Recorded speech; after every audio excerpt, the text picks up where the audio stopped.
After 22 years, may bagong national record ang Pilipinas para sa marathon o 42-kilometer run. Ang Pinoy athlete na nakagawa nito, mentor pa ang nagdaang record holder ng bansa. Para bigyan ng mukha ang balita, Mobile Journal Denise Valdesan. 2 oras, 14 na minuto at 37 segundo. Yan lang ang kinailangang oras ni Sonny Wagdos upang matakbo ang 42 kilometers nitong nakaraang Tokyo Marathon. Full circle moment dahil nabasag niya ang 2004 Philippine record na 2 hours, 18 minutes and 44 seconds.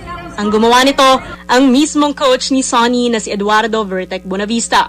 So sabi ko, mahirap talaga yun. Kahit ako iniisip ko yung record niya eh. Kahit pag kami nagkasama ng coach ko, nag-uusap kami sa record niya. Coach, paano mo ba ginawa yung ganyan? Paano? So, Mahirap, pero kinaya. napaka ko yung condition talaga. Sabi ko, break na ang national record. Kaunti na lang to break ko na ang national record. Yun naman, habang tumatakbo kami. Kasasalang lang ni Sonny sa 2025 Thailand SEA Games sa 40 niyang 5 at 10 kilometer distances. Inuwi niya ang bronze sa men's 5,000 meter. Ngayon, sa edad na 32, panibagong challenge ang tinahak ni Sonny sa pangarap na makatungtong sa iba't ibang international stages. Kahit pa ang kapalit ay sakripisyo, long distance trainings araw-araw, at mapalayo sa pamilya. Kahit ano man, nagulat din ako na sabi ko, siguro hindi ako, dito ako sa marathon, may potential, dito ako sa marathon, may pag-asa talaga na makapasok sa Asian Games. At nagawa niya. Matapos ang Tokyo Marathon, target lock na si Sonny para sa Asian Games this September. May paalala rin siya sa mga sumusuko na sa pagtakbo.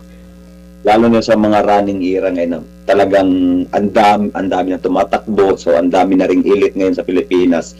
Ang advice ko lang sa kanila talaga is, kailangan yung pagtitraining kasi natin, hindi nakukuha yan ng days, weeks, months, nakukuha talaga ang training years, mahaba po talaga yung proseso niyan.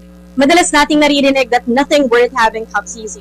Pero tulad ni Sonny, walang sukuan sa pag-abot sa finish line.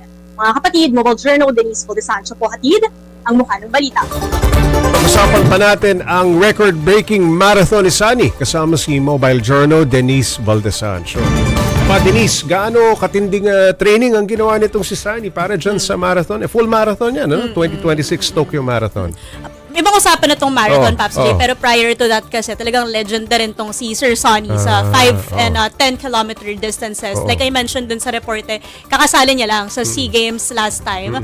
Nag-uwi siya ng bronze. So for the marathon, kailangan niya ng extra mileage lang every day of running na mas mahaba, syempre about 20 kilometer per day, which is syempre hindi siya kaya ng yung mga tayo lang na casual runners, pero yan talagang sinipagan ni Sir Sonny para dito ang pagtitraining. Mabigat ang full marathon, Denise, 42 kilometers, Sa Tokyo pa nangyari yan, Ano yung mga naging hurdles, ano yung mga naging balakid sa kanyang pagkapanalo?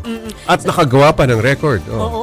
Actually, when I interviewed Sir Sonny, he was really feeling good nung marathon. Ayun nga, his mentor, his coach is also the former Philippine national record holder. So talagang alam niya yung gagawin pero napatanong pa rin siya. I think one of the struggles, not physically pero yung doubts, Paps J, na kaya ko ba coach na gawin yung nagawa mo? And he did. Around wala pang 42 kilometer finish line, na-realize niya na kaya niya i-break yung national record na nagawa ng coach niya mismo. That's how he felt good about this win, Paps J.